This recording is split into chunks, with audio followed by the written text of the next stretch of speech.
I remember when I first started trying to consciously manifest, and I would watch all these free videos on YouTube and TikTok, and everybody was telling me different things. All these people were saying different things on how to manifest. Like, one person's like, your thoughts don't create your reality, and other people was like, affirming is not a technique, affirming doesn't work.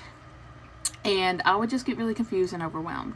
So eventually I had to stop listening and watching all these videos and these manifestation coaches. Now I had to sit down and be like, what works for me? I've always been interested in affirming, so I was like, let me try affirming. But the thing is, after watching all those videos, I had the assumption, the belief that affirming would not work for me. So I was like, okay, what do I do? I started affirming, and I would just tell myself, this works for me. Affirming is a method that works for me. This is the method that works for me. I've seen so many people saying affirming works for them. So, okay, I was like, well, I know some people said it didn't work for them, but that's probably because they had the assumption that it doesn't work for them.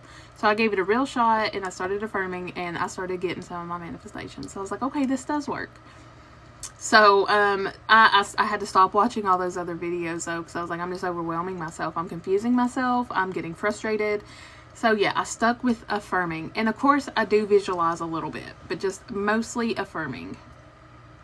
And now I'm at the point that I've gained so much confidence in myself and knowing I'm the creator of my reality, and just knowing that I am the God of my reality, and that I can have anything and everything I want. So it's at the point that I don't have to affirm as much as I used to in the past. Now I can just tell myself I identify as a person that already has my desires. Like who I identify as, who I embody. I try to embody the person that already has everything I want. And I would hear people, content creators, say that in the past, and I was like, how the fuck do I do that? I don't know what that means.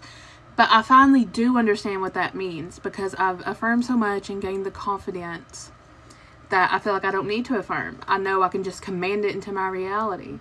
And I could just be like, yeah, I'm the person who already has all my desires. That's me. But I do still affirm. I do still love to affirm. I mostly just like saying everything I desire is already mine. I already have it. It's done. Stuff like that. But mostly, everything I desire is already mine. That is my favorite affirmation ever. So that's pretty much what I affirm for. I don't really affirm for like my direct desire. It's just everything I desire is already mine. And that is like an umbrella affirmation also. So that's really cool. But yeah, no, I pretty much just embody the state of the person who already has everything I want. But yeah, no, I do love affirming still. I always will. It helped me so much in the past to get my desires. So I will always be on team affirming.